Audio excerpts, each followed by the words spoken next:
Welcome, welcome back to Art Smack. I'm your host, Jerry Gagosian, here with my boyfriend, Magnus Red. No, I'm just kidding. He's not my boyfriend, but I've heard there's been some chatter.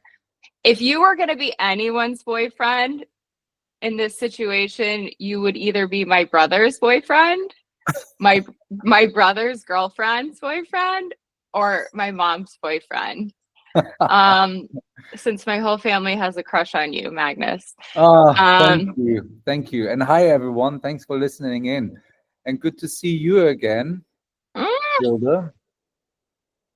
so happy to be here.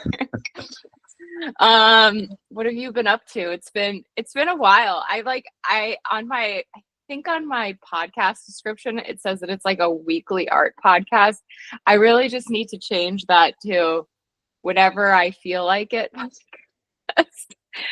And whenever our schedules work out, because we are sometimes in different time zones, what I've been up to in the past, what is it, month? Um, I was in LA, then I was in New York, and then in Europe. I Mm. yeah, Munich and Berlin and Düsseldorf and London. It's yeah, it sounds So wild. you have a small carbon footprint. I was Um, about to say it. It sounds so wait, stupid, so but I you were in LA for Freeze? I was in LA for Freeze, and then I flew home to see my mom in Germany and spend time with her. And that's So in Munich that's in Munich and Düsseldorf. and Dusseldorf, which I have a story about Dusseldorf, but I'll get there in a second. Wait, where does she live? Which one? She's in Düsseldorf now, but we originally from Munich. Okay. And then what were you doing in London? And my brother lives in London. Okay. I mean, that's like being in America and being like, oh, I went to Georgia to go visit my brother, and then I flew to Minnesota to see my aunt. Like, it's the same. Yeah, but it's always I can't sleep on a plane. So no matter what, I just cannot sleep, and that's annoying. So when I Have you do, ever have you ever heard of Xanax? yeah, I don't take any pills, medicine. It knocks me out, I guess, and then I'll probably be knocked out for a week or so. No, So it's great. You take it right when you put your seatbelt on and you wake up. You tell them, only wake me up for food. You just wake up, you eat, and then you go back to sleep. And then you wake up when they're like, ladies and gentlemen, we're now arriving in Dusseldorf. uh, Like, put I your wish. seatbelt on. I've never had this. I have these friends, and since then I'm not flying with them anymore, who sit down, they fall asleep, they wake up when we landed, and I'm sitting there. Everyone around me is sleeping, and I'm throughout the night the only person in the entire economy class watching a movie. Because Watching John Wick 3. yeah, no, John Wick 1, 2, 3. I've seen them all. Mission Impossible 1, 2, 3. Top All those Gun. movies that, yeah, it's wild. And the only good thing is there's no point for me flying business because I cannot sleep anyway. So Mm, what's the point, right? mm-hmm. And Yeah. here I am, and I land, and I'm tired. And then, but then maybe that's good because then maybe your jet lag is less because you go to sleep at night the night that you get there. No? Yeah, but then you're in a different time zone. It's just, I mean, everyone who is the art world is so global and so international, and a lot of people who are listening to us, we all have one thing in common: we travel a lot. I know. I'm going to Switzerland on Monday. Oh, look who's here. Look who wants to be famous. Mr. Oh wow! Paris. I'm going to Switzerland for, I don't know, from the 16th to the 27th. It's like Off. 11 days. This coming up April. Oh, April. Okay. And then, and I hate to break it to my hosts, but I will be jet lagged like the first like 6 days having to break down. Oh, it's really bad for me. That's my problem, switching time zones. Yeah. Same here, but I think a lot of people who are listening, it will resonate with them, because every time I share this, and it's really a problem, every time I share this, people always say, oh yeah, I've got the same. But what have you, so I was in Europe, now I'm back in New York. What have you been up to? What have I been up to? Okay, you're gonna laugh, you're gonna roll your eyes, because every time we talk, like I'm doing something different. I have a different course for my life. But to my credit, my entire life got turned upside down when Matt and I separated. And so it's taken me a while to like firmly decide on something, find the right thing. At first I was like, I want to move to Zurich. Like that seems like a great idea. And then I was like, what the fuck am I going to do in Zurich? Like, or I thought, oh, I'm going to write a book. That did not work out. Like, you know, I got to like 31 pages and I was like, this is not good. I picked this up at a later date. And then my mom tricked me into coming home, and surprise, surprise, like good food, being loved, being nurtured, being in the warm, beautiful weather of South Florida, which is also a very familiar place to me. Sorry, I'm like looking out at such a beautiful view while I talk to you. I was like, wow, you know, maybe I should just stay here and finish my executive MBA at NYU and just like fly back and forth every other weekend, be a commuter student, because they put us up in like little shitty hotels anyway, down at World Trade Center. I'm like, hello, I was alive in 2001. This is not comfortable for me. Like, I'm sitting there trying to study like statistics and data analysis, and really all I can think about is like building 7 and like what really happened. Like, I can't, very hard for me to concentrate. Anyways, I'm gonna finish NYU because I have one more year left. I might as well. And I already did my interview.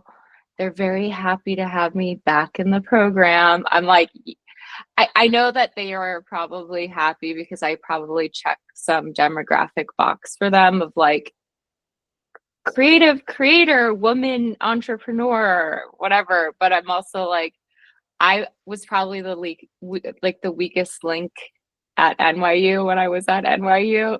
Like academically, I was holding on by a fucking thread. Like it is so hard for me. Yeah, but I must say I admire that you're doing this, because I just cannot imagine going back to school and learning or doing these exams, statistics and macro and micro. Finance, and at NYU they don't let you use Excel. Ugh. They make you handwrite the equations. Ugh. I can't. It's so hard. It's so hard. I told my mom, because my mom was like, Hildy, I just think you're making like the best decision for yourself and blah, blah, blah. And I got this amazing apartment for a like insane price down, because it's in Florida, not in New York. And I'm really excited about that. But like my mom was like, Hildy, I just think, you know, you're making such a good choice, blah, blah, blah, for yourself. I'm like, Mom, thank you. Thank you. But you have not seen me like when I'm in the middle of this, because all the like other people that were in my cohort were working fucking full-time jobs, and most of them were parents. Like my friend Amin, like had a 2-year-old, was a senior engineer at Google, senior, like ultra high up there, one of the smartest people I've ever met in my life, and like would do his homework in an hour or two, like over the course of like 3 nights a week. When I'm in school, I have to study full time. I have to, like, I don't know, that's not where I score high on intelligence, is like that kind of academia. Like, throw me in an art or like throw me in an art school, like tell me I have to go and speak in front of people, whatever, I'm fine. But like, tell me that I have to explain an economy without using words and only math, and like, you're gonna find me on the edge of a building because it's so hard for me. So I am gearing up to do it. I start back in June. I am really excited though. I'm excited. And then you have to, talking about school, you have to come back to my class in Yale. I'm teaching. The next class starts in end of August, so you'll be back on the ground talking to my students. We always review speakers, and we had a lot of great speakers last year, but you scored really high in student reviews. Really? Yeah, they liked you. Yeah, it's because wait, they liked me, but some of them also said, like, thank God Magnus was there to keep her on track. Yes. Which I thought was rude. But they're also not familiar with you. Many of them haven't heard from you because they're not in the art world. Yeah. I think all your listeners to this podcast, they're very familiar with you, and you've done many of these solo. So it's not necessary to have someone like me here. But in the classroom, some of the students liked that I gave it a little bit of structure. Yeah, that was a really fun night, and we went out for pizza afterwards. That was our first date. Sorry, I want to fuel this internet. I want to fuel this rumor. A lot of other people were at our dinner too, but that was really nice. Yeah, my fiance at the time. No, so I'm doing that.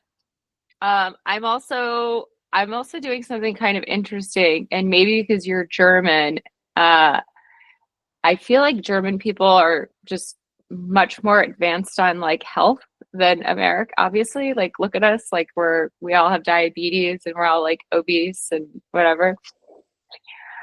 I started seeing a functional medicine doctor. Do you know what that is? No, what's that? So wait, let me find the definition. But I'll tell you what my experience of a functional medicine doctor is. Wait, it came up faster. A functional medicine doctor focuses on identifying and addressing the root causes of health symptoms rather than just treating symptoms. They take a holistic, patient-centered approach, considering factors like diet, lifestyle, genetics, and environment. Functional medicine doctors often work with patients to develop personalized treatment plans that may include dietary change, lifestyle modifications, and supplements, keyword supplements. So, but when you start, they take so much blood from you, and they do like every single test under the sun. Like, they test you for anything, everything. They want to know where you're at with your hormones. They want to know where you're at with your different parts of your endocrine system. They want to know where you're at with like just everything, your liver function, your kidney function, like just anything that you can learn from blood, like they want to know. And then they scrutinize that, and then they come up with like a plan to treat you that is so gentle. They don't use pharmaceuticals at all. They like I'm not looking forward to this, but when because I can't do it while I'm traveling, but when I come back, I'm getting put on this diet. And I'm fine. Like, I don't mind being on diets, but like, we're talking like no salt, no sauces, only certain vegetables per week. And obviously it's like vegan and vegetarian, and it's a cleanse diet. And they're like she was like, 1 week she's like, you will just eat potato. And I'm like, great, like, potato how? And she's like, potato. I'm like, how do you eat a fucking potato? Like, I'll have to be sitting there like with water. Like how do you get a potato down? Like I don't understand. So like I have to be on this like cleansing diet, all kinds of supplements. But the science of supplements and vitamins, and I'm not talking about like stuff that you get at like Walgreens. I'm talking about like the stuff from these biomedical companies that you have to like order from Germany that costs pre-tariffs like $80 to $100, but then like cleanse your liver or like do this or do that. Very interesting. But among one of a couple of the other things that I've done with them is I've been getting NAD infusions. Do you know what those are? No. See, come on. This is actually why people listen to this podcast, because they like to. I've taught the art world about so many weird and esoteric things that you can do for your body. NAD IV therapy is a treatment that delivers nicotinamide adenine dinucleotide, NAD. I know what it is. Directly into your bloodstream through intravenous infusion. Ugh. NAD is a vital coenzyme found in every cell of your body, essentially for energy production, DNA repair, and cellular function. So they call it like mitochondria food. So like, and it tells your cells like, instead of to die, because as we get older, the life of our cells gets shorter and shorter. Instead, it tells the NAD feeds the mitochondria and tells it to grow. So so I've been doing these infusions, and they start you off at like 500 milligrams or 250 milligrams, and they build you up. And I guess eventually I'm going to get to like 2000. And then you're having these infusions. It is like, it feels to me what I think it must feel like to like become an X-Man. Like, like every time you watch like an X-Men movie and they're like, and they're like, and you're like, what's going on with you? Like, and they're like, oh, I'm in so much pain. And then like out breaks Wolverine or something. Like, NAD infusions are so uncomfortable. And the higher up you go in dose, that's why the other day when you called me, I kept declining your call because I was getting an infusion, and I literally like the nurse will come in to check on me and she's like, "Are you okay?" And I'm like, yeah, I'm fine. I feel like Iron Man. I feel like I'm being like squeezed from the inside, but apparently it's like incredible for you and reverses aging. It gives you all this energy. I've been taking vitamin B12 shots in the ass. I've been, doing all kinds of stuff. Oh, and then I did a facial micro needling with umbilical cord stem cells in my face. So I'm probably going to start growing baby arms out of my face. I don't know what I don't really get. So in other words, you're using your time in Florida very wisely and you adapted to the locals. No, I'm going to call this Hildy's health maxing phase. Hildy is going, I quit smoking cigarettes. Oh my God. We'll see how long this lasts, but I haven't smoked a cigarette in a while, in like a month, in a while. I do this so all the time. I'll quit for like a year and then I'll start again.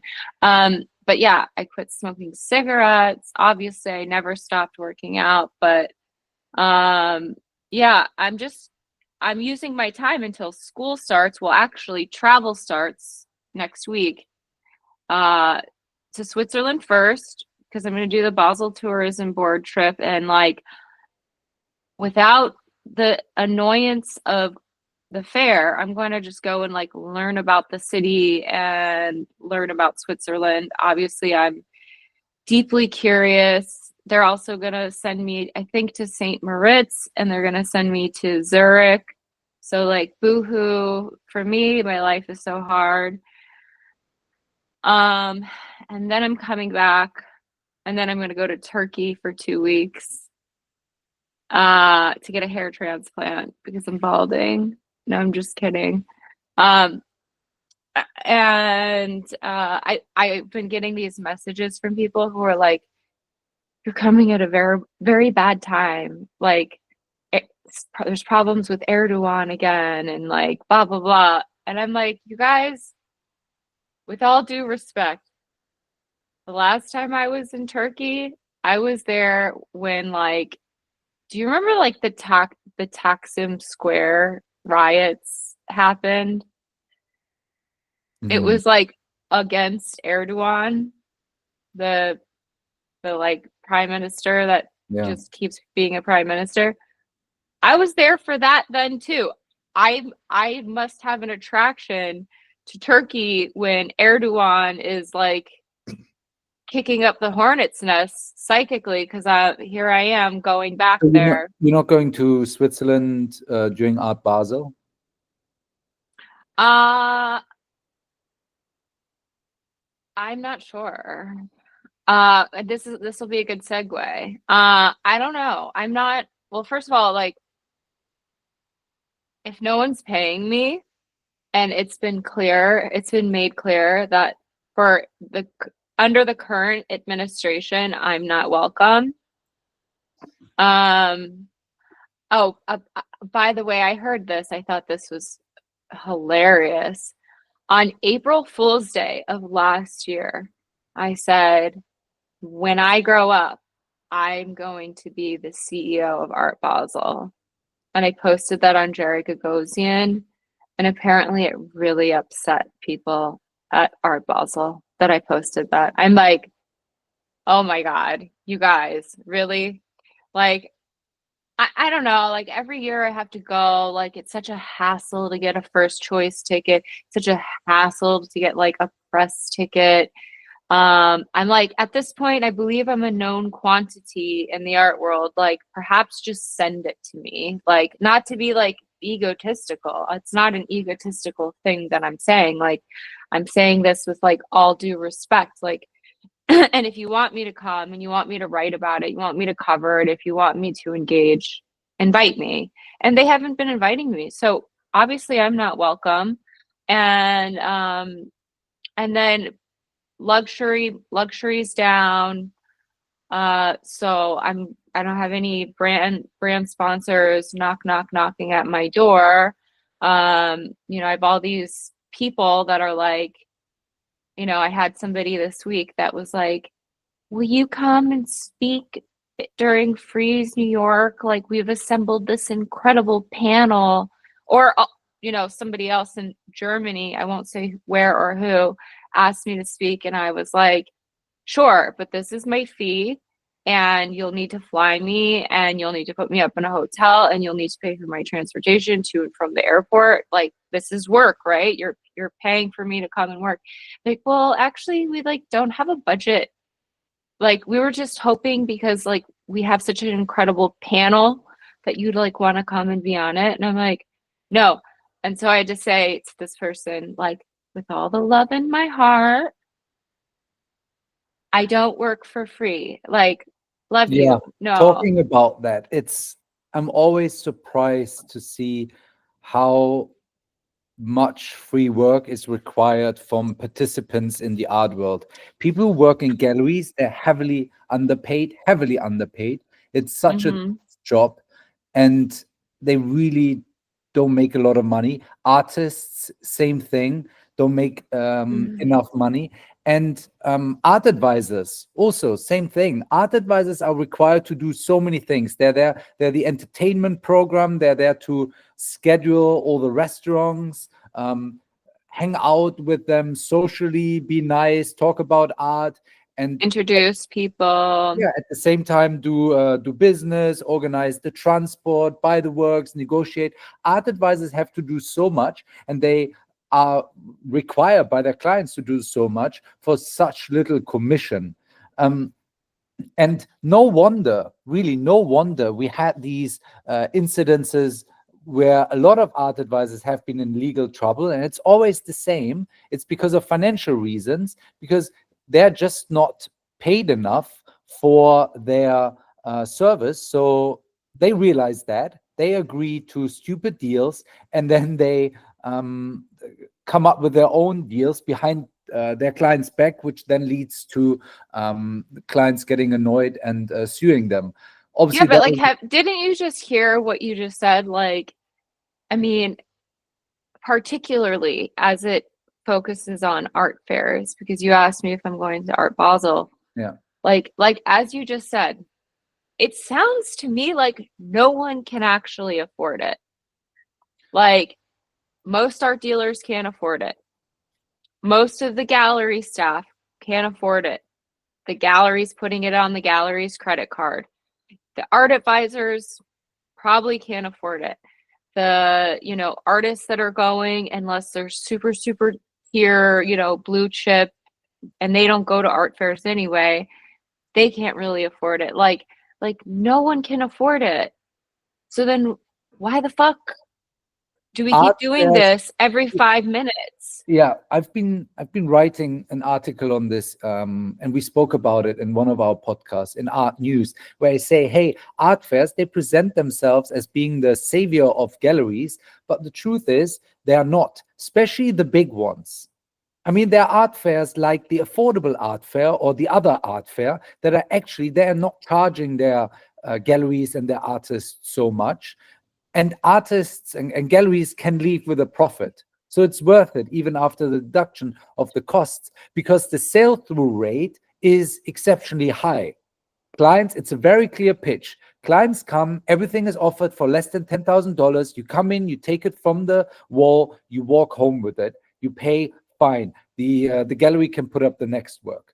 With those top fairs, Art Basel and Frieze, that charge so much, there are a few galleries that are walking home with a decent profit. Those are the big galleries, all aligned next to each other at the Avenue of the Stars.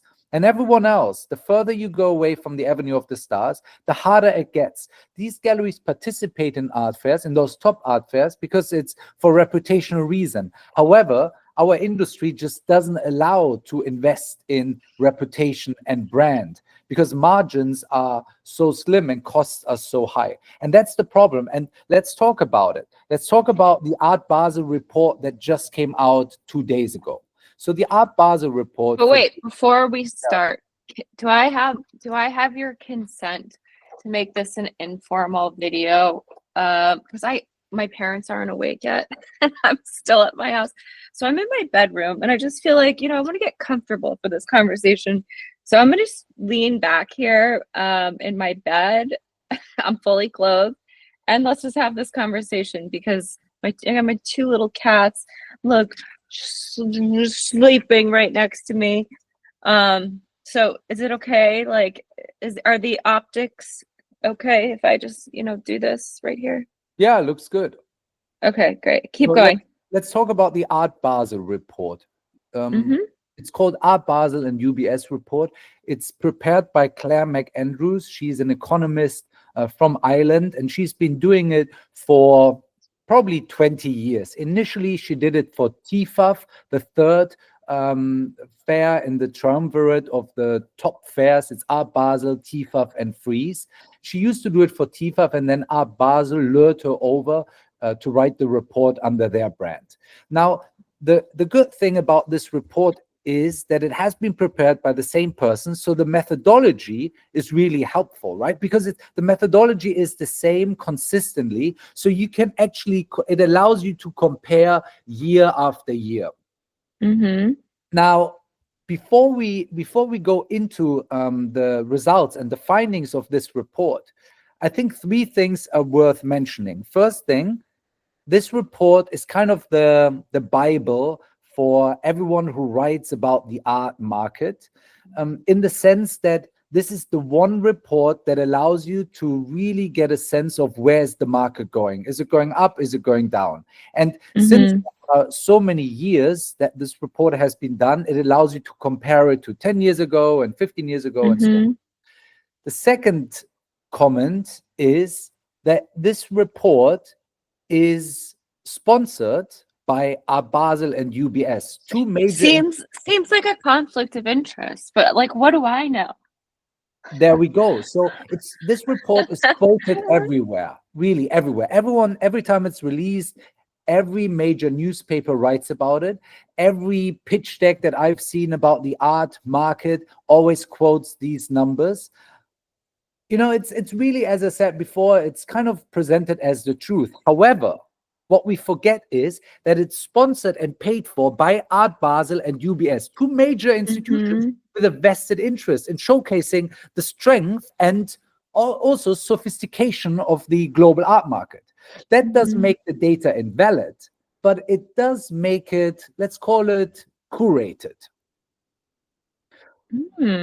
So the third point that I wanted to mention, again, before we dive into the findings, is that, so what the report does is it looks at the total art market, which means on the one hand, you have the secondary market, which is the auction market. There you can gather data quite easily simply by adding up all the results that Sotheby's, Christie's, and all the other thousands of auction houses are making.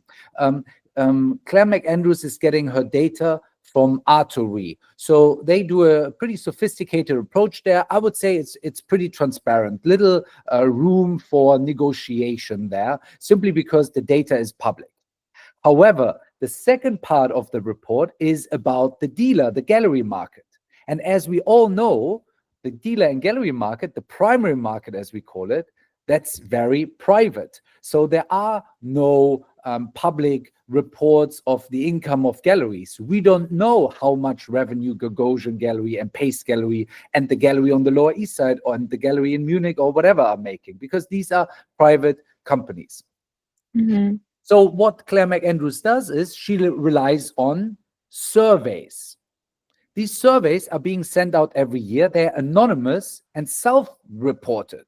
So that means they open a door to exaggeration, which is something which is very common in the art world, especially when the report is, or the survey is sent out by Art Basel. So put yourself into the mindset of a gallerist who receives one of these surveys. Oh, it's the UBS Art Basel report. It's anonymous, but clearly I'm going to be exaggerating my results because I like to look good in front of Art Basel. So half of the 1,600 galleries that are surveyed are Art Basel galleries. Naturally, the results are skewed not only towards the most privileged galleries in the market, but also their numbers are exaggerated. So this leaves, rather than painting the real picture of the dealer segment, I would say it's a little bit more fragile and makes it look like the narrative should fit, or the results should fit to an overall narrative. Yeah. But I was interested in, I didn't read the report. I read the abbreviated Bloomberg version. And I was interested that it did say like dealers are showing like an incredible amount of like I can't remember the word, like resentment or anger over the pricing of art fairs, and also like how many art fairs there are to do, et cetera, et cetera. So for the fair itself to pay for a study like this to then tell on themselves, this is what I don't understand. And I'm telling you, Magnus, mark my words, like nothing is going to change. Like nothing is going to change, because this moment, this rough moment with the tariffs and where the economy is at and all this, it will fucking pass. It always passes. The art market always comes back. I don't know what's going to bring it back this time, but something will revive this dying corpse that we're dragging down the road. It will be revived, and when it's revived, like, everyone will have instant amnesia and will forget everything that was in this report, and they'll act idiotic because, like, suddenly they're making a little bit of money again, and they'll take no precautionary steps to ensure that they have savings, like a long-term business strategy, a 5-year plan, a 10-year plan, cultivating a real culture in their gallery, cultivating like real friends of the gallery, cultivating new young buyers. Like, they're gonna forget all that, because suddenly, like, as soon as the stock market turns and people start feeling better, and there's I think it's somewhere in the report, I think it was Noah Horowitz says, like, oh, like, people really listen to each other in the art world and wait for somebody to, like, read the tea leaves. I'm like, first of all, not to be like rude towards like men, but like, that's all like men in the stock market do too. I mean, they also trust the data. They believe the data more than the art world. But like, guys will be like, I'm bullish on this, I'm out on that, like, whatever, meme stocks, whatever. Like, that is very real. All that to say, like, the thing that annoys me is that, like, these accounts of like how year over year the art market is just losing money, it's losing its relevance, it's losing its foothold, it's losing all these things. Meanwhile, attendance has never been higher at these fairs. Like, we don't need tea leaves. Like, you're literally getting data.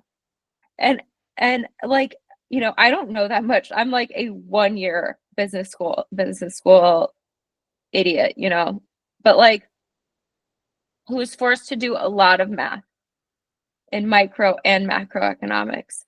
But like, it's so easy.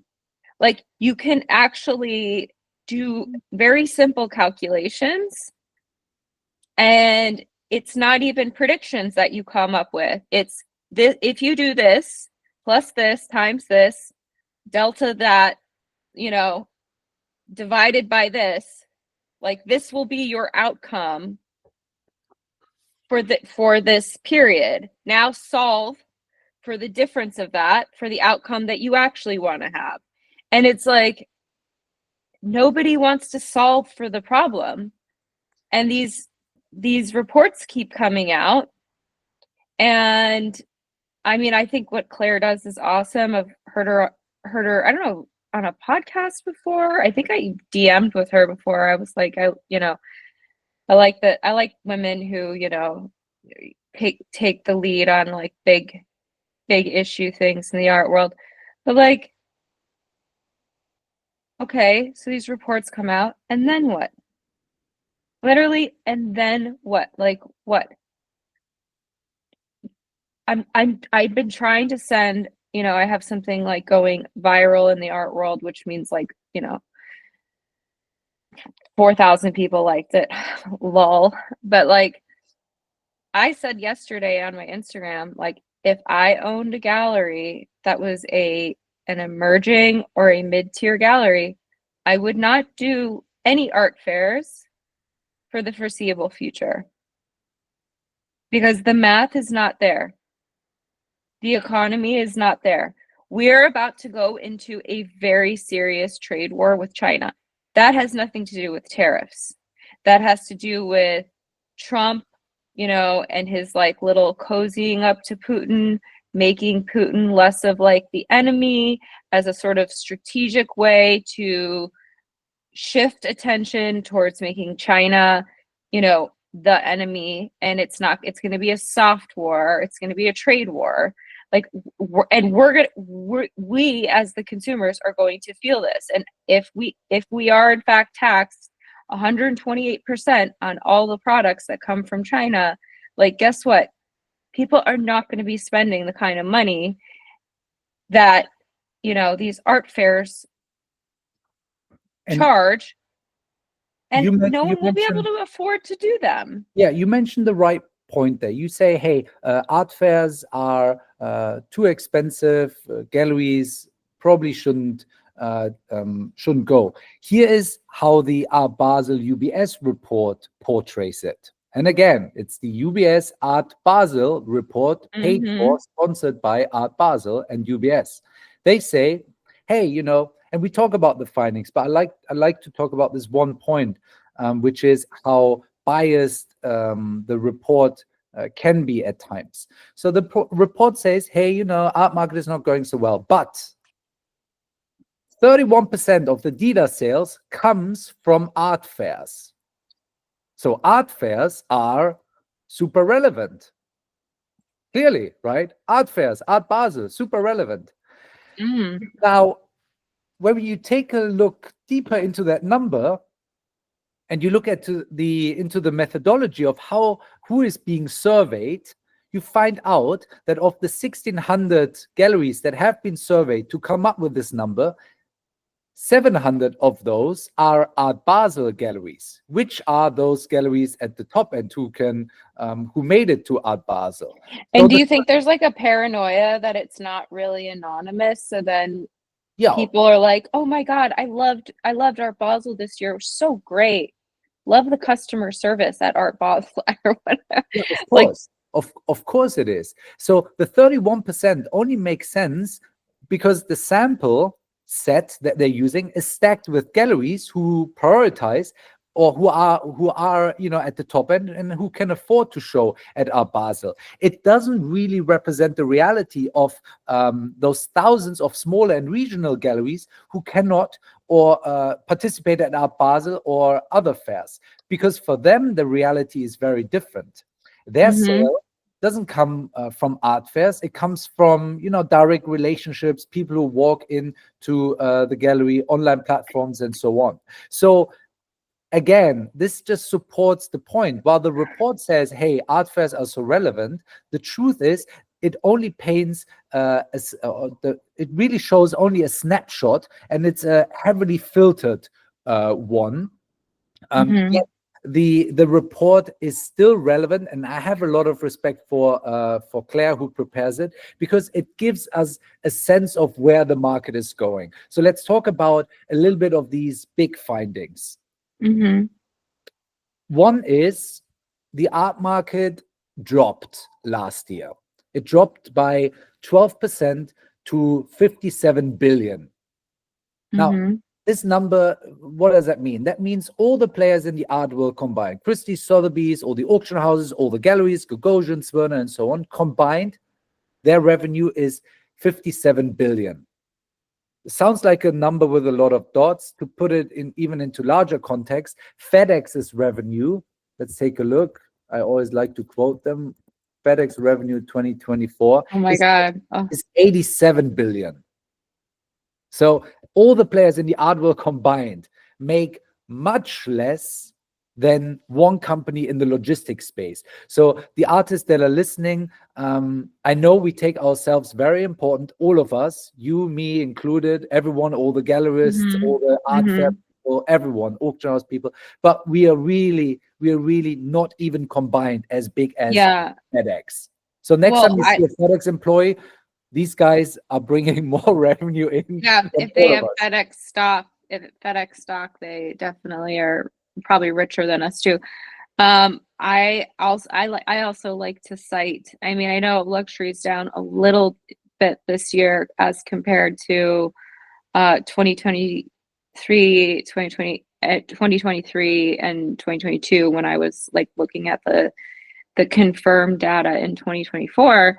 But like LVMH, like the umbrella company, right, to all these brands, their revenue is like $352 billion. And you know what they do so generously?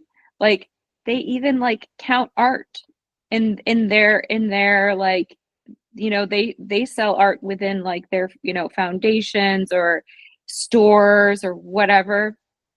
And that number is so tiny, so minuscule when you look at how diversified, which is something I want to get into in a second, how diversified their portfolios are, right? So they're into the sparkling wine sector, they're into the handbags, they're into the watches, they're into cosmetics, they're into sunglasses, they're into handbags. Did I say that already?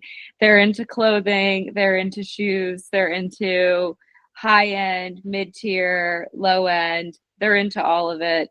Like, and they make so much money. That's why Arnaud, Pinot, I don't know which one owns LVMH, is like one of the richest people on earth. But I was so interested in the number that they quoted in Bloomberg. That's like on average, what was it? Oh, I should at least pull up that article. That I should be able to do. Where they talk about how many purchasing clients a gallery actually has. Do you have that number? Yeah, I think I didn't read that article. Was it like 57? Yeah, it varies depending on, that's also interesting. 72. Exactly. It was 72, and normally it's 126.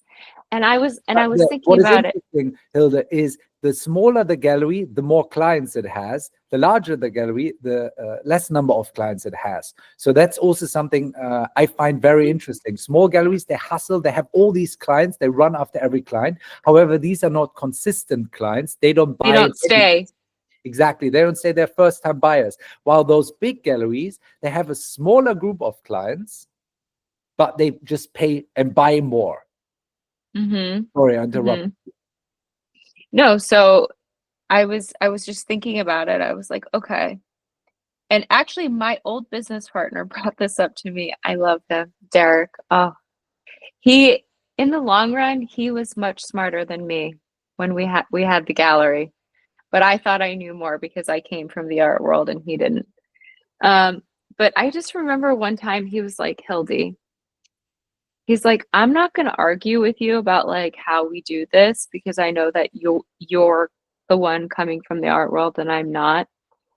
He's like, but we rent, for all intents and purposes, a 3,500 square foot space in Los Angeles that we maintain and pay rent and renovated, by the way. And then we place like 12 objects in it every 6 weeks. And we probably sell 3 to 4 of those. He was like, wouldn't it make more sense to have like, we had, I think, 31-foot ceilings because it was 2 stories, but on one wall we had like a 31 floor foot ceiling. He's like, wouldn't it make sense to like function more like a retail space and have like tons of art and tons of inventory and just sell it at a more affordable price and have people just coming in and out of here? And I was like, this is when I was a young, naive art dealer who was, came from, my pedigreed background and whatever. And I had just come from working at a blue chip gallery. And I was like, oh, that is so offensive. Like we would never, I think I cried. I was like, we would never do that. We would bring down the value of all the art and all the artists that we work with if we signal to people that what we're doing is about money. It's about like the artistic, creative integrity of these artists, and the walls need to stay blank and white so we can focus on them. And I look back now, and I mean, I don't know if it would have worked, but as we always say, like Larry Gagosian, got up and running selling posters, and I've read like his exact account of that, but like he was just, undercutting his competitors price wise and selling at a really high volume. I'm not saying that's the same thing as art, but when we have an oversupply of artists like we do, and in zero way do we have any kind of demand that matches the supply, it like goes like this on a graph. I do think it's time for the art world to take a self inventory. Artists, art dealers, all the people who are splitting the pie with these art fairs, and really ask themselves, is this sustainable for me? Is this sustainable for my 5-year vision of what I want to be? Is this sustainable for the planet? Is this sustainable for my employees? Is this something that aligns with my values and the whole reason I wanted to start a gallery to begin with? Like, I think it is time to really have a moment, stop, and ask ourselves, why are we doing what we're doing? And is it worth it to do it all again when, some money comes back into the market? Because I'm very afraid that that is literally exactly what will happen. And I will just be put on repeat, and then I'll die and then one day, like, somebody will find these recordings of us talking and be like, wow, maybe they were right, because the art world did die and it did become like classical music because they ran out of buyers and they ran out of people that had any interest, and the art became socially irrelevant because it is such a small club. Like we were saying, $57 billion is not a lot of money in the grand scheme of things. It's just not. And it's not going well. So coming back to the report, 12% down, which is a meaningful dip. I believe it's much worse than that. The number of transaction, that's something which I find funny. It's always quoted now. All these reports are saying, ugh, the market dropped, but the number of transaction is up by 3%. and again, how is that calculated? We know how many transactions are happening in the secondary market, because we just count the number of auctions that are, or artworks that are bought at auctions. That's fine. But how do we count the number of transactions happening in the primary market? The report says it's now over 40 million. It's up 3%. What is that based on? That's based on self-reported galleries, 1,600 galleries that are filling out a survey and saying, yeah, this year we sold in the bracket of whatever, 200 to 300, and now they say 3%. So clearly this number is a wild guess. Up 3%, down 3%, doesn't matter. So there is no, it doesn't mean anything that the number of transaction is up. So these are really the two big numbers. 57 billion is the annual revenue, that's down, and the number of transactions, so the number of artworks that are purchased, according to this report, is 40 million. Now, let's look into those two segments, the auction and the gallery segment. Auction is down. Auctions plummeted by 25%.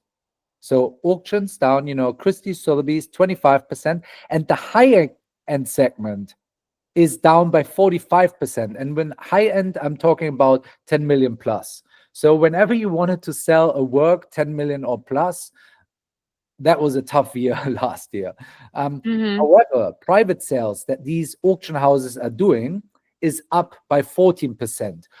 What that means is a lot of people who had high-priced works and wanted to sell through auction houses told the auction house, please don't put it up in the public auctions, try to sell it privately, because maybe I don't want the people to know that I'm selling it. I'm looking for more discretion. I don't want to ruin my personal relationships with the gallery I bought it from, but I need the money.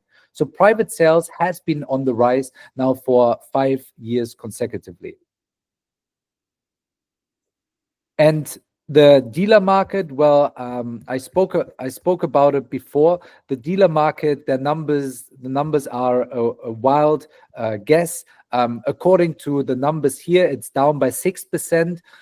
I believe it's down by much more. I think galleries suffered dramatically last year. Last year was the worst in the past 20 to 30 years.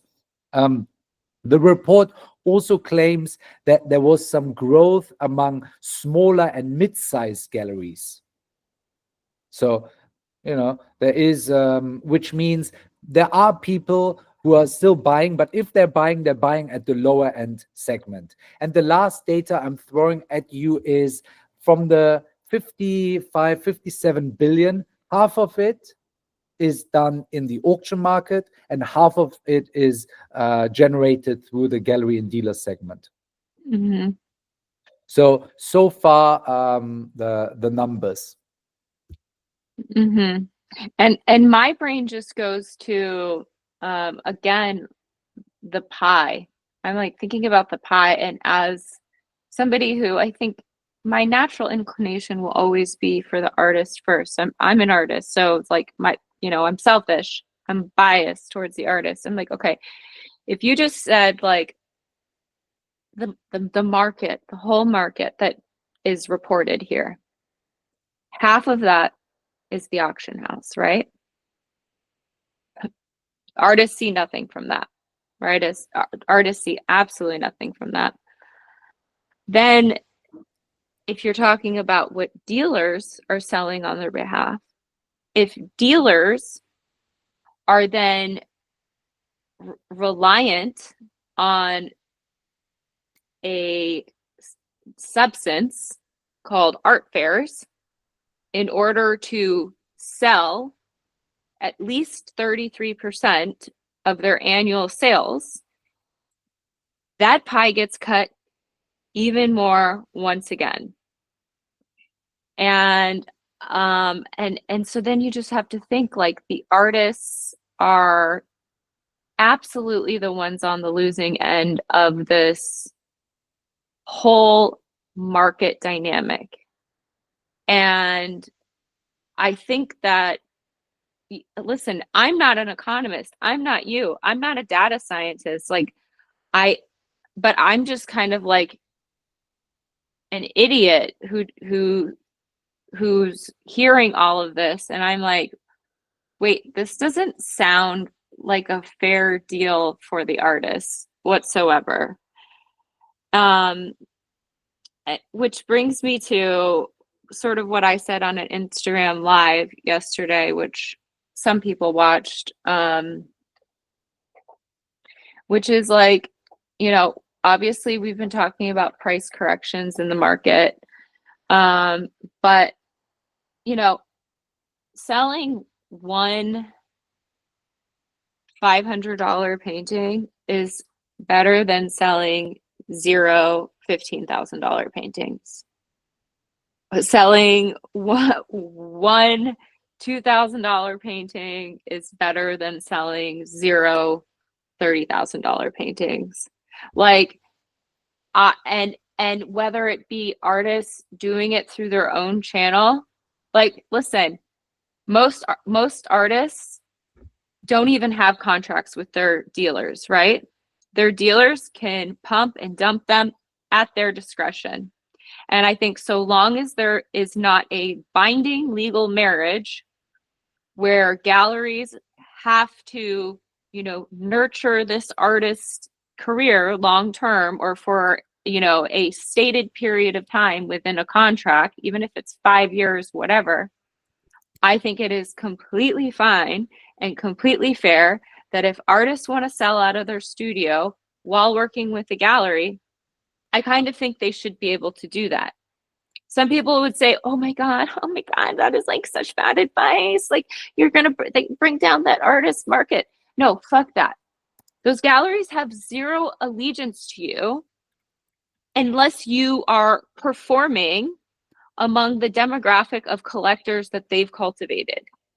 And if not, they're going to throw your ass on the back burner. And then the minute that somebody wants to buy your work, they're going to want half. No. Like, all of this shit has to be rethought. All of this stuff has to be like you know, reorganized in the mind of the artist, in the mind of the dealer, in the mind of like how art fairs are structured and how many there are. Honestly, at this point, I think fucking art fairs, there should be like 4 of them, and they should be like biennials. And there should be like one big art fair, one big megalopolis art fair a year, and then the rest of the time, I don't know, I go regional, go like cultivate a real culture. Like, think about Berghain, the sex club in Berlin, known around the world. I've never been there. I've just read about it. But like, that's just a sex club, and everyone around the world knows about it because it has a culture. It has a culture for things I'm not into personally. But like, a while ago, I asked, when I was considering moving back to New York, I asked my Instagram, like, hey, do you guys like have any, can you recommend any galleries that have like cool people hanging out, like interesting things going on? And I'm not talking about galleries where you go to an opening or you go to something and people are looking over your shoulder to see who else is going to walk in the door, whatever. I'm talking about like where you go and you actually meet an interesting person who has something cool to say. Maybe you go out for like cheap Chinese, people have drinks. Maybe it actually turns into an after party, whatever. People really get to know each other. That's cool. That eventually over time becomes a culture. And like, the answers that I got back were abysmal, which again I think feeds into this report about Gen Z, or and even millennials. Like, people aren't like hanging out in public spaces anymore. Young people, they're all online. They're not like going, like, I have friends that work in food and beverage in New York City who work in like really fancy hotels. I don't want to blow them up. I'm not going to call out which ones. Like the ones that historically young people want to be associated going to and with. And they're like, "Oh no, Gen Z, they don't drink alcohol. They come, they stay long enough to like take a picture or do a video for their TikTok or for their Snapchat or for their Instagram. They take photos of their cocktails and maybe hold them and do this, and they literally leave. Maybe they'll buy a water on the way out." Like, bars are having to rethink these things. So like, the idea of trying to rebuild a culture, like, we galleries need to be thinking about this. The world is rapidly changing. Young people, like, I'm so tired of this. Like, everyone online is like, "Oh, I'm autistic, I'm this, I'm neurodivergent, I'm this, I'm that." I think most people just need to get off their fucking phones and start having friends in IRL spaces and be a part of a real community and a real culture. And it would be really cool, to use a word that I think is kind of old fashioned, cool. It would be really cool to like find out that like there's cultures like happening within the art world.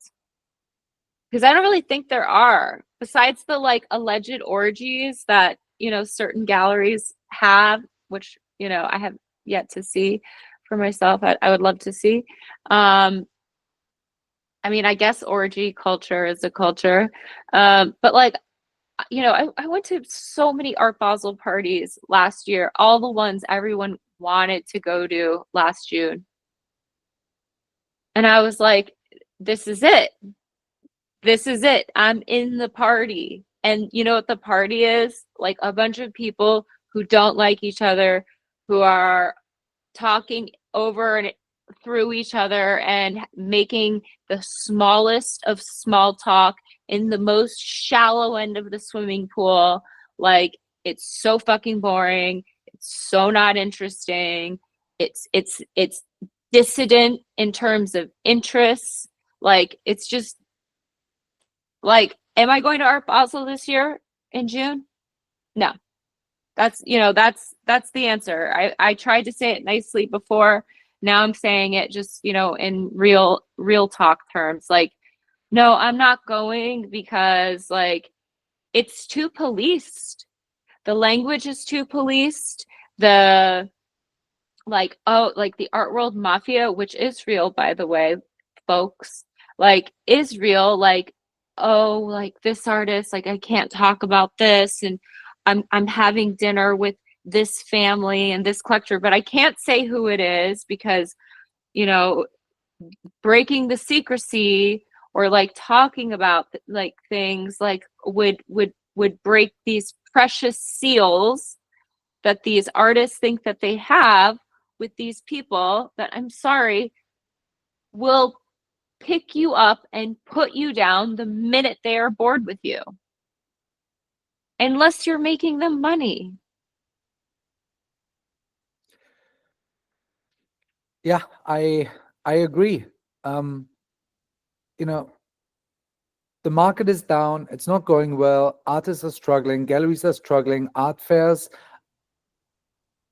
are to an extent important, but many of them are very expensive and not always worth the return. So what's the way forward? I agree to what you said. I think the solution lies in bringing in new collectors. And how do we do it? By offering more accessible price points. You're absolutely right. Prices in galleries are way too high. Average median price point in a gallery in New York, downtown, is $9,000. However, the price point that people are willing to buy art for is less than $5,000. So you're outpricing your largest customer group. Secondly, Wait, I want to wait really fast. Quick math calculator. So the median price 9. of 9,000. Yeah. And then what is the median like client Willing to spend less than 5K. they're willing to spend less than 5K, but they say on average, how many acquisitions does each gallery have a year? Was it 72? Yeah, let's make it simple. Let's say 100 times 100. Oops, I just fucked that up, but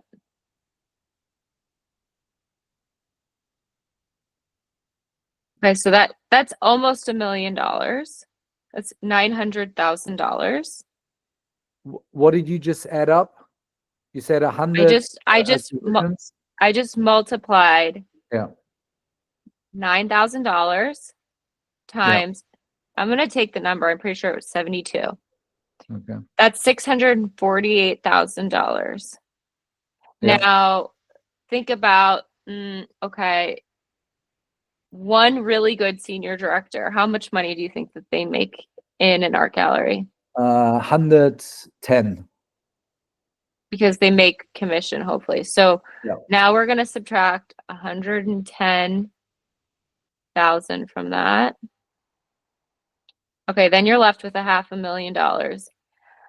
How much do you think a mid-tier gallery is paying for a space per month? So Tribeca. In Tribeca. Let's say it's 30,000. Okay, can you take your phone out because I can't do double on my silly little phone. So 30,000 times 12. What is that number? 360. Minus 360. Okay, we're left with $178,000. But how much is you forgot one key part in all of this. what? So far you haven't paid the artists. You have to deduct from your revenue, you have to deduct 50%. So you're Okay, already... but let's just drain this piggy bank. Let's just think about this. Then how much is a booth at an art fair for a mid-tier gallery? Not Avenue of the Stars, but like, let's say Armory. Well, Armory show, all in, you're coming from Tribeca, so it's 25.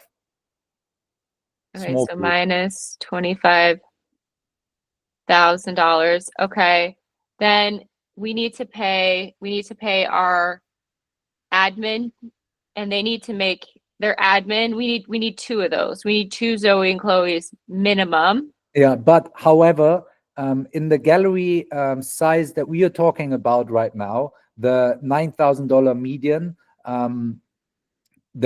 probably the rental space, the rent we said 25 or 30,000. That's probably too much for a gallery that is making that revenue. So I think the Zoes and Chloes and even a little all the other expenses, they are in the 30K that we already calculated. So you don't need to add any more Okay. costs. So we don't need to add any more of that. Yeah. Okay, so we're left with $153,000. That's just doing one fair. Yeah. And then let's say, you know, PP&E, like hard things, like property that the gallery needs to own. You need to own computers, and you need to have like Art Logic, and you need to have like some kind of mailing system that you use to send boring PDFs and bland emails. My God. And so all of that, let's say that that's, $10,000 a year. And then flights and shipping to and from an art fair. Not really, because we only did one fair at the Armory. Everyone's flying. Well, everyone's flying economy. Then it can't be Armory. Then it's Miami Art Basel. Then we have to increase our revenue. Sorry for you're doing a back of the envelope calculation, and I'm already adding some formulas in a spreadsheet here. But I get where all you're I'm going. saying is you get where I'm going. Like, if you just do simple back of the envelope, as you call it, and that's fine. I'll take that. Back of the envelope addition and subtraction. You're like, wait, this is a terrible business model. Yeah, and in your calculation, if we stick to the example, so we're really talking about a small gallery, Lower East Side, making 600, let's say $1 million revenue. Immediately 50% go to the artist. So that leaves the gallery operating on 500,000, of which they have to pay salary, at least one director, their own salary, and art fair participation, rent. So it's just not working out. That's why galleries are closing one after the other. And I don't want to come across, and both of us, you were a gallerist, I was a gallerist in my early stages entering the art world. These people, they all have one thing in common. They are hardcore dedicated, super passionate. Everything that they have, everything, they pour into operating their gallery because they're so driven by the idea.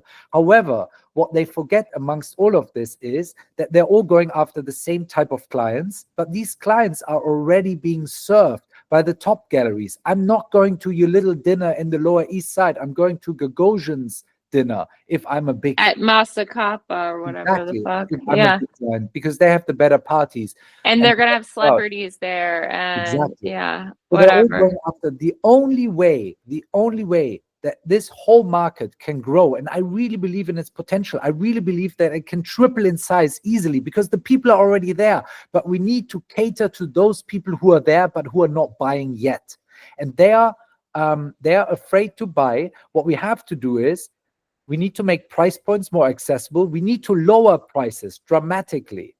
We need to rethink how we tell stories around the art, and we need to engage them, a much wider audience that is already present and not just insiders. There's an artist, and I was just there last night, who I really like, and I've talked about her in this podcast a few times, CJ Hendry.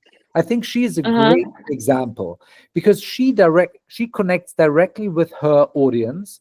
She builds hype through experience and makes her work very approachable. Her work now sells for, $700-800, edition of 100. It looks fantastic. It's framed. She just opened a new show called, listen to this, Kef Junes. So it's a play on Jeff Koons, and it's not only on the name but also on the art piece itself. It's a play on his famous balloon sculptures. And what CJ did is she filled this warehouse. Take a look at my Instagram. It's crazy. So she filled this warehouse with a giant, colorful balloon-like sculpture, similar to Jeff's balloons, but much bigger. And that you can walk through it and explore it. It feels like a playground. Everyone is invited to touch, climb, interact with the art. It will be, it's on for, I think, from today until April 20th. It's in Brooklyn, open every day. Admission is free. So thousands of people will go, and everyone will leave with merch. Everyone will leave with, some people will buy the edition print. She will make more money in those 9 days than any other gallery show right now in New York City. And she will sell to people who have never bought an art piece before. That is the way forward. Yes. You can see it now. You're showing that's my Instagram, right? Yeah. So I think that's the way forward. And she is completely outside of the art world, doesn't work with galleries, built up her own brand. 5 years ago, she had 1,000 Instagram followers. So she built it all up by herself with no support. She's a true entrepreneur. If artists want to succeed in this new world, you cannot rely on galleries. You have to do it on your own by building a brand. I agree, but I feel like I'm at this point, I feel like I'm saying the same thing over and over again. And like, I feel mentally and emotionally exhausted by my own diehard desire. I tried to explain this to my mom last night, and she kind of looked at me like I was crazy. I was like, Mom, I care so much about what happens to art and artists. I was like, I feel like this is my holy, sacred mission on earth, is to like, and I haven't figured it out yet. I don't think you have either. I think we would be doing it, what the exact solution to all of this is. But I do feel mentally and emotionally very tired when we have the same conversation almost every week in some different form about how things need to change, but they never do. Yeah, but And I think we have to repeat ourselves. We have to. Every time I speak to artists, the same artists, and at some point they start doing it. I really see this part of my mission. I have to continue repeating the same things. And I know it's tiring. But I'm seeing it and inviting those artists who are stuck in the gallery system, inviting them to go and see role models like CJ. Maybe that helps. So I really think that's our role. I guess, I mean, but I think the to speak about it like clinically, like, I think that, you can go get a second and third and fourth and fifth opinion from different doctors. But like, if your blood test comes back and it says like you've got X amount of, I don't know, white blood cells or whatever to indicate you have a certain kind of cancer, like, you can go get those same labs drawn year after year, and if you're still alive, like just like the art market, it's declining year after year. You can go to different doctors, you can go listen to different people give you different advice about how to keep it alive and how it should stay alive and this and that and the other. But like, if you do not want to treat yourself, if you do not want to be healed, then you will fucking die. You will die. Your business will close. You will not succeed as an artist. You're going to go have to get another job. You're going to go have to live out your secondary dream. You will die. The problem has been diagnosed. And if you don't want to change, if you don't want to change your eating habits, you know, if you don't want to get more exercise, if you don't want to take your medication, if you don't want to like stop smoking or whatever kind of cancer we're talking about in this imaginary diagnosis, like, I'm sorry, over X period of time, your decline will land in your death. And, you know, people got very shocked with me when I was in Monaco in June, speaking for Sotheby's, and I kept making this comparison to classical music. And I kept saying, if we do not change, and I've said it, I think, on this podcast, if we do not change, art will become like classical music. It will become this thing that, like, oh my God, we have to drag the kids to, put on your nice clothes, kids. Like, we're going to go and ceremoniously look at art in a museum or this or that once a year, just like we go see the Nutcracker once a year for Christmas, just like we go perhaps to the opera every 5 years, you know, whatever, just so that we can be like a cultured family. But like, that is where it's heading. Like, and I feel like every time I get into this conversation, I feel like I'm running out in front of a freight train, being like, stop, like, go the other direction, stop. And I feel like even though the freight train is slow, it's like it can't stop itself. And I fucking feel like I get run over every time I talk about this, because I care, Magnus, like, just like I know you care. And I get emotional, because guess what? You know, as the best friend of everybody in the art world, who gets to read this constant sad stories of what is happening to artists right now? Me. People have a parasocial relationship with me, which is fine. I've come to terms with it. It doesn't bother me actually at all. But people feel like they can come to me and pour their heart out to me. And when they're telling me, like, I spent X amount of money on my education, I'm trained specifically in this thing, and a gallery won't even look at my work, or I have no idea how to sell this thing, or I mean, it's very sad for me. It's very sad for me. And then I read these numbers and I'm like, well, unfortunately, I know exactly what's going to happen. Soon as Wall Street's doing a little bit better and people start having discretionary spending again, the galleries will get a little sniff of that. You know, have you ever smell like fresh American money? It has this like amazing smell. You know, they're going to smell those dollars and they're going to be like, oh, you know what? Like, we're going back to the exact same thing. Yeah. I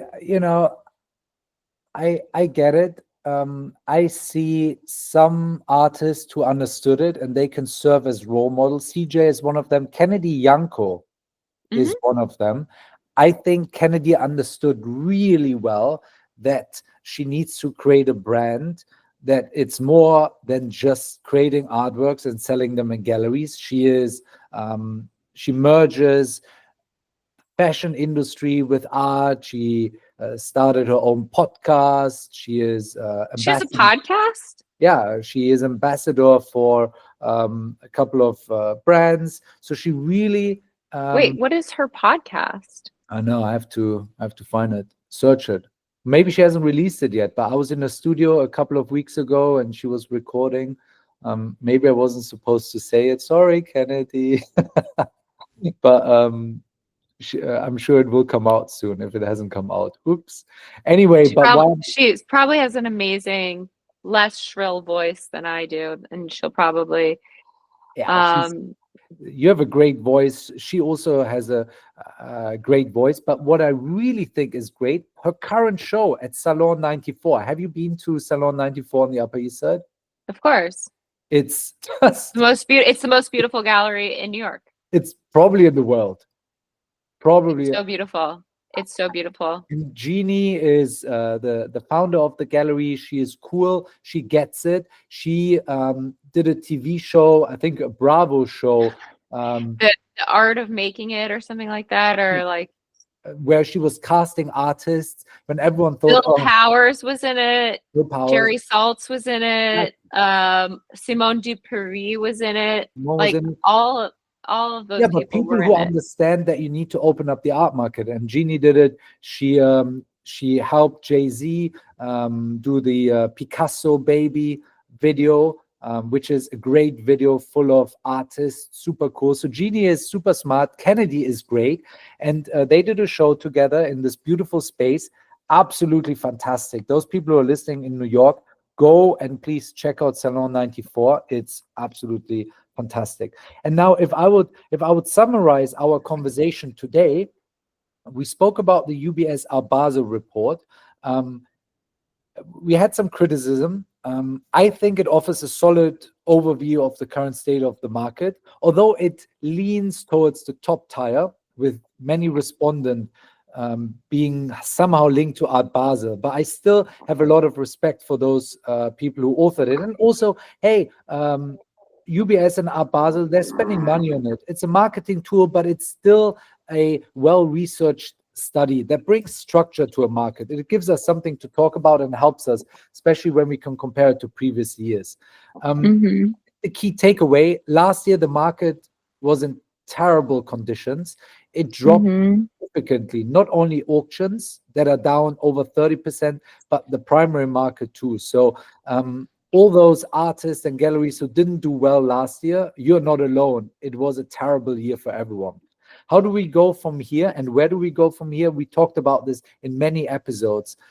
I think there are some new role models that need a much closer look at. Kennedy is one, CJ is one, and there are many others who are exploring revenue streams outside of the traditional art space. And galleries really need to rethink if their brick and mortar business with high overhead for high rental fees is really the way forward. I believe in the more flexible, more pop-up model that makes sure that their spending, rent is the highest expense that they have, is not too crazy, and actually allows them to focus on what really matters, selling more works. Yeah, I think you're right. I mean, it's too bad, for example, with art fairs. Like, it's too bad that you actually have to have a brick and mortar space to apply to be in all of the major art fairs. Not anymore. Really? They changed it during COVID. They said, all right. And then they never turned it back. So you're absolutely right. Until before COVID, you had to have a physical space. Okay, I didn't know that they changed it. That's great. That's great, because you know what? You know what I would do then? Get fucking rid of that space. And like, or if you own a building in New York and you're an art dealer, I don't know if this is real. Just maybe Jeannie owns Salon 94, in which case I would hold on to that forever. But if it's not Salon 94 and there's only one gallery that looks like Salon 94, rent it out to some tech company that's going to pay you a crazy amount of money, where you are flushed with cash, and then you can run around the world and be like a gallery continua and find really interesting spaces, like old telephone factories, or like whatever it is, where these random places that continua will find, and they'll pop up inside of them. The spaces are more interesting for art, I think. I think the white cube is so medical to me. Like, I don't like it. I'm kind of done with it. I would much rather see art in interesting spaces where suddenly it's provided with context. It's fun to be there. I'm afraid I might die if I step in the wrong place. It's like you have adrenaline. You feel like you've earned the right to look at the art because it was hard to get to, it was hard to see for whatever reason. Or, all that money that you're making, from your imaginary rented out space in New York. Even if you have a lease on a space, like change the use of your lease to like office space, and then just change your company model, become a WeWork or whatever, rent out desks. You'll make way more money. And then when you have that money, then you can start, throwing sick parties or, actually helping invest in artists' projects and helping them bring them to life, and bringing them to interesting locations during certain times and certain like there's a million ways to slice the cake. We've been slicing the cake traditionally, bit by bit for forever. It's not working. No one's getting enough cake. There has to be a different way. And I think that, I remember there was a time not that long ago where if you talked about doing something different, people would look at you like you were speaking out against their religion. Like, like, how dare you? Yeah, like That is not how it is done. Posting prices when you show an artwork on Instagram. How dare you? No, we don't do this. Okay, why don't you do it? The numbers are very clear. If you post a price next to an artwork on Instagram, it's 4 times more likely. Artsy knows it best. They know it well. They published it. 4 times more likely that the work sells. So why don't you do it? If you want to sell your work, why don't you post your price? The answer is always the same. Yeah, but nobody else does it. All my peers don't do it. Yeah, that's why they're not selling. Okay, I want to say one more thing and then maybe we pivot or maybe not. I don't know. This might spur something in you. But I was served a reel of, I believe it was Karl Lagerfeld, I could be wrong, talking before he died. And he was, it's kind of crazy. I'm pretty sure it was him. I don't know. I'm on the internet a lot, so if I'm misquoting him, sorry, Karl. But basically, he was talking about luxury. And he goes, you can buy as many Chanel handbags as you want, or you can buy, whatever that you wear on your special occasion for this, for that, whatever. But unless your entire life is wrapped in this thing that we called luxury, which we could also reterm as ultimate elitism, right? Ultimate elitism, which is a global thing that exists, global elites. Global elites can live in constant luxury, whereas most people, will get the handbag or the sunglasses that say Prada on them, or they'll get like the little thing here or there to sort of, they call it like the lipstick economy, to feel like they are a part of something that they are in fact not a part of and will never be a part of. And I believe, so this explanation to me made perfect sense when thinking about the real big dog players in the art world that I have met and encountered, where I look at their lives and I understand. I mean, I think I'm doing pretty well financially, right?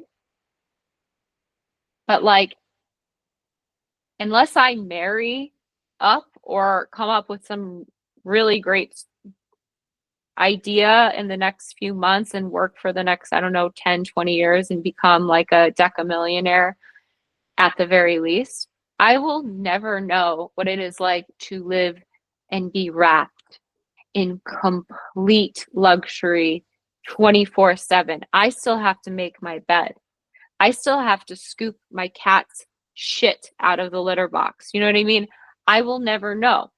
And I do think that the art market is becoming more democratized, but there is an incentive by the people who are quote unquote wrapped in luxury, aka global elites, who do not care about this entire conversation that we just had and do not think it is relevant because they don't want it to change, because they don't want people invited to their party who, you know, are, not as rich as them.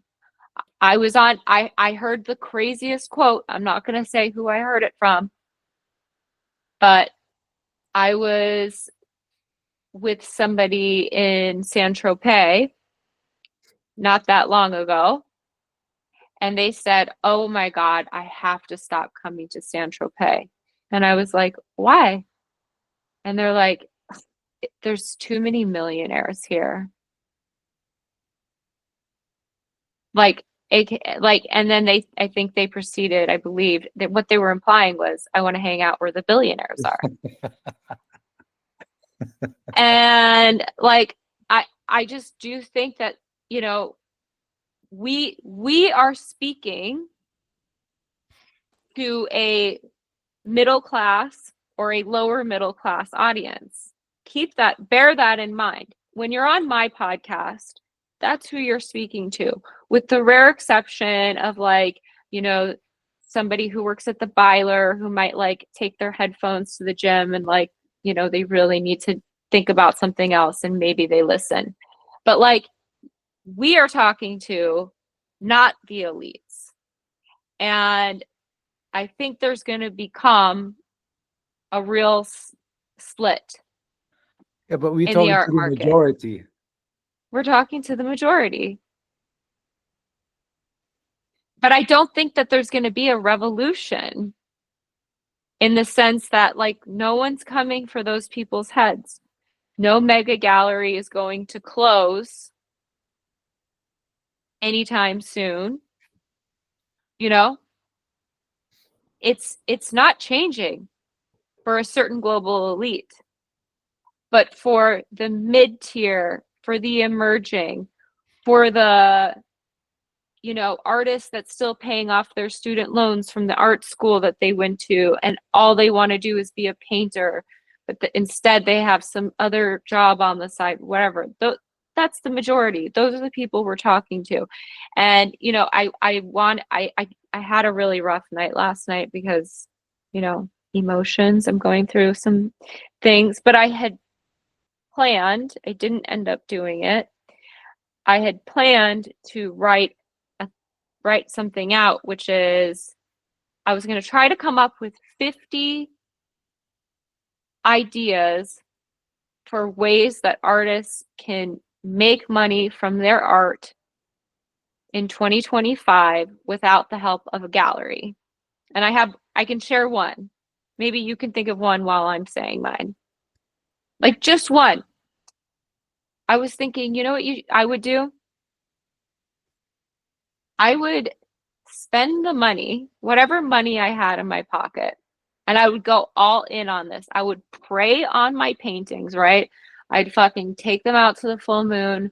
I'd pray for them. I'd ask the angels to come in, white light, wrap them around these paintings, right? Okay. That's just me because I'm woo-woo. Then I would box them up and I would get a list of all of the producers that are making prestige television. And I would say, here is a gift. Here is a real painting. Use it on one of your TV shows or hang it in your house. I don't care. Here is a gift to you. You could also do this with a set director. Here's a real painting. I would love for you to use it. I gift it to you. And then I would make it super known all over the internet that painting that got used behind the desk of the main character is actually made by me. I never sold it, and I have the right to make prints. And actually, you can buy that as a print or even a print on canvas for a mass audience for $50, $100, $200, whatever. And I would go on TikTok, I would go on every social media platform, and I would make it as viral as possible. Like, that's just one idea. It's harebrained, but you know what? It could work. It could work. Yeah, it's a great. That's how we marketing have to idea. think right now. Yeah, no, that's good. I like that. I'm curious how many people will try and do it. So we will see Do you all have these. do you have a harebrained idea? Idea is to stop creating any new artworks immediately. Stop. You've got enough works already that are sitting there Mhm. unsold. Your work is great as it is. You don't need to improve anything. Whoever tells you your work is not good enough, they are wrong. Your work is Mhm. great as it is. So now what you do with all your free time is you start networking. You go to Lucian on the Lower East Side and hang out there, Mhm. drink tap water and start talking to people. You go to openings. You just meet people and talk to them. Mhm. With enough time. Well, I said this yesterday on my Instagram Live. I said, you don't have to tell every person that you meet that you're an artist. You don't have to tell every person like what you do, show them pictures or insinuate you work with certain galleries or whatever. You could just go to a dinner party and be a really fucking great guest where everybody fucking loves you and you're the funniest one at the table and you're telling the best stories and you're this and you're that. And then all of a sudden, everyone wants to know what you do. Oh, well, really? You're an artist? Show me. Show me what you do. Oh my God. Like, are any of these for sale? Yeah, actually, you just go here, print on demand. How big do you want it? Here, I can do it on your phone for you. Oh, you want it to go over your sofa? Oh, so we should probably get the size that we offer. It's going to be $380. Are you cool with that? You can just do Apple Pay. Yeah? Okay, click, click. Have a fucking nice life. I don't care if you become a long-term collector of mine or I end up seeing you for Sunday supper for the rest of my life. Do you know You who does this really well? Who I think is one of the smartest artists alive? do. Tony Kelly. Never heard of Tony Yeah, Tony Kelly. Kelly he's not only the smartest, but he's also the funniest. And he does it exactly like this. He creates art super, very focused when he's in a production mode, very focused, does nothing else, not available, creates. And then the rest of the year, he's just thinking about marketing, selling, networking, being on the ground, meeting people and selling on the spot. So, and in a very nice, because he's the most interesting person in the room. Everybody wants to talk to him. And then he says, yeah, I sell art. Look, yeah. So Tony Kelly, And that's not cheesy. And zero also like cheesy. Everybody but loves also him. just be a person. Like just be yourself. Like for fuck's sake. Like my mom always has said to me, and it used to drive me crazy because I used to get bullied in elementary and middle school, and I'd come home and I'd be like, Mom, no one likes me. And my mom would be like, Hildy, you need to be more of yourself, not less of yourself. Now, as like a 39-year-old woman, I understand what she meant by that. And I kind of live by that motto. I live to be more of myself and not less.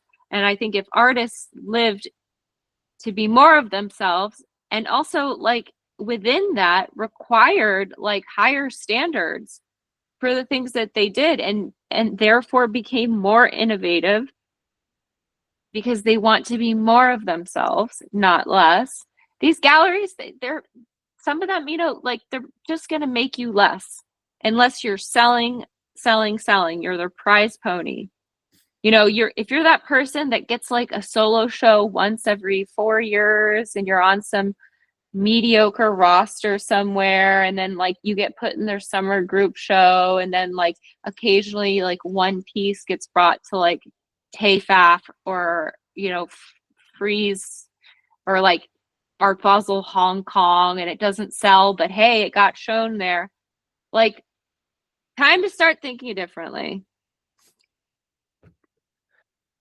Great. Well, this was a long podcast. Yeah, I'm sure that all the artists, I hope one really great painting was made while we were talking about this, and maybe we spark some ideas. And I'm really coming to terms, Magnus. I know that you and I are different this way. I'm like, the art fairs are either going to have to learn to love me, or I'm going to have to accept that the invitations are never coming again for me, because I'm going to be outspoken about these things so long as I see inequity and financial injustice for the very thing that is the reason they exist, which is the art, which is the artist. And so I'm going to be dissident towards these things until something changes. And if it never changes, then I'm gonna probably die an unhappy person. Don't worry about the fairs. It's not just the fairs, it's Will all have of no this. impact on your happiness, whatever these fairs are doing. No, I'm not going to any art fairs anymore. I'm totally tired of fine art to pay fairs. for a ticket. At this point, I don't care.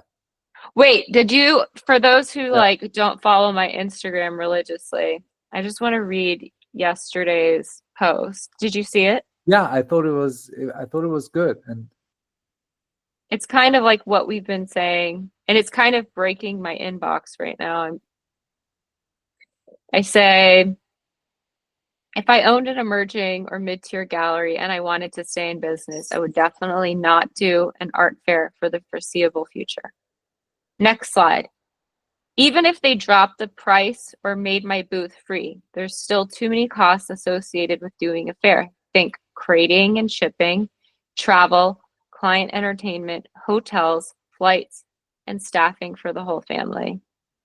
Instead, I'd funnel some of that money into building a younger audience that might be interested in buying art at lower prices but higher volume. I'd be doing buyer cultivation while breathing some life back into my art gallery as a fun place to hang out and meet interesting people. I'd go back to employing artists with cheap beer. The young collectors probably wouldn't mind that either because they're young. I'd add back all the things that I stripped out of my program because they were hard to sell or were unlikely to sell. Remember, we have extra cash laying around because we're not doing art fairs. And I'd stop with the bad mass emails and PDFs. You guys don't have enough of a client base to justify that. How many buyers do you actually have on a consistent basis? 12? Okay, I'd send 12 very personal emails, or fuck that, I'd call them on the telephone like they used to do in the 90s. And if I were to make one hire in 2025 for my mid-tier or emerging art gallery, it would be for a person who's really good at social media to go to town and have a blast, make it interesting, I'd let go of the reins. I'd stop being so boring to try to figure out how to make art go viral. We all know that's better than traditional art news media anyway. And if enough of you were audacious enough to believe the reports that are coming out on the upcoming art market, as well as our situation globally with tariffs and a looming recession, perhaps the art fairs would change their pricing model to lure you back. But this wouldn't mean a mass exodus from participating in art fairs. And I kind of stopped there. But really it's basically a Reddit feed at this point, the comment section. It's all of this. So I think this is where I think you and I shake hands. pray for me as I'm gonna, by the way, I'm gonna video document everything that I'm doing on my trip to Switzerland. And I got this really cool piece of tech. I got this thing that I can clip onto my shirt, and it listens to me, and it listens to all the conversations that I have all day long. And then it saves and transcribes them in my iCloud, so on my phone and on my computer. So then at the end of the day, I can go back and say, like, tell me a story about what I did on April 11th, you know, from the time I woke up and put on the device until I went to sleep. And it's going to do that for me. And I'm going to use this piece of tech on this trip. I'm super interested, mainly because, you know, I have really bad short-term memory, and I have a fear of forgetting people's names or mispronouncing things. So guess what? I'm going to use a little computer to help me. I'm making videos of my whole trip to Switzerland. I'm working with Say Smith, who's an amazing artist who does all my video editing. And it's going to be a lot of fun. And yeah. Yeah, I'm So excited. that's where I'll be. So I guess like we'll do another podcast in a month. Yeah, or whenever we both feel like it. Unless I get really bored in like Basel after like 4 days and I'm like, you want to do a podcast? No, that won't happen. I'm not sure. No, because I can take the train to Zurich. I can go all over the place. So I'm ready. I'm excited. I could go to Geneva. I can go to Lausanne. I'm excited. Okay, well, thank you as always. I guess you have been the co-host for this season of Art Smack, and it's never been like official. We don't have to make it official, you know, because we're dating, and that's weird.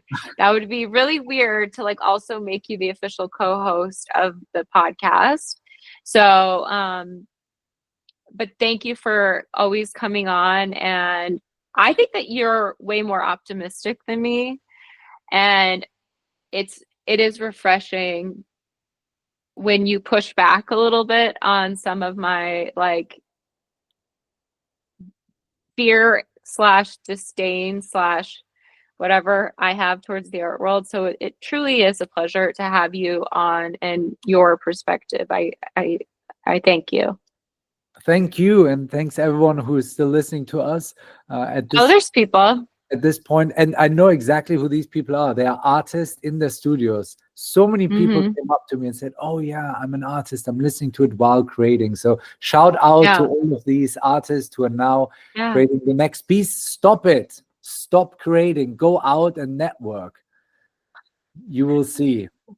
This helps. They're like that's, and they'll say though, the podcast is starting again.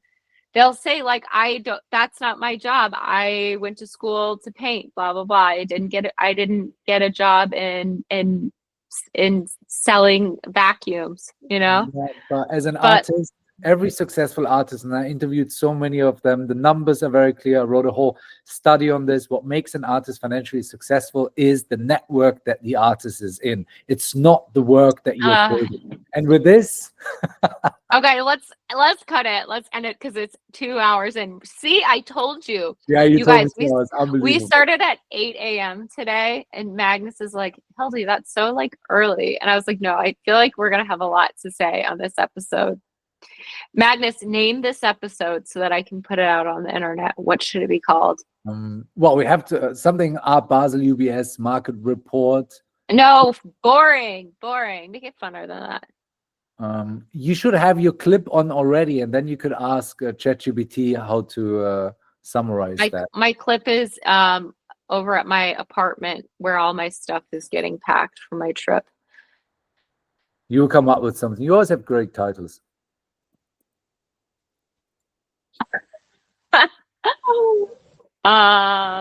Okay. I'll think of something. I can think of a lot of things. I want to start being more like, clickbaity, like rage bait. I'm gonna like, can you believe that Mark Glimcher really did this? Like just like rage bait, like with Yeah. like well-known names. Simone Dupuy caught with his pants down, like, and just I would be like, Please can I don't. just be like the post, Yeah. and just then you like you Yeah. have to click because you're like, oh, what is that? What is that podcast about? But that's not even like enough because you know what? Like outside of the art world, who knows who Simone Dupuy is? No one. Okay. Right, everyone. I'll Thanks for figure it listening. out. See you soon. Thanks for listening to Art Smack. If you appreciate me and Magnus, and we do this, by the way, totally for free, out of love for you guys. But the way that you can repay us in love, and I know your hands are covered in paint right now, but if you could just go over to your phone and tap the 5 stars on this podcast, that would help us so that potentially one day, if I've got enough 5 stars, I can actually begin to monetize this branch of my empire. And also it just makes me feel good. And you can leave us nice comments, guys. So anyways, we love you. We'll see you on the other side for another episode of Art Smack. Magnus, stay warm in New York. I heard it's very cold. So cold. Bye-bye, everyone. Say hi when you see me. Bye. Ciao. Bye.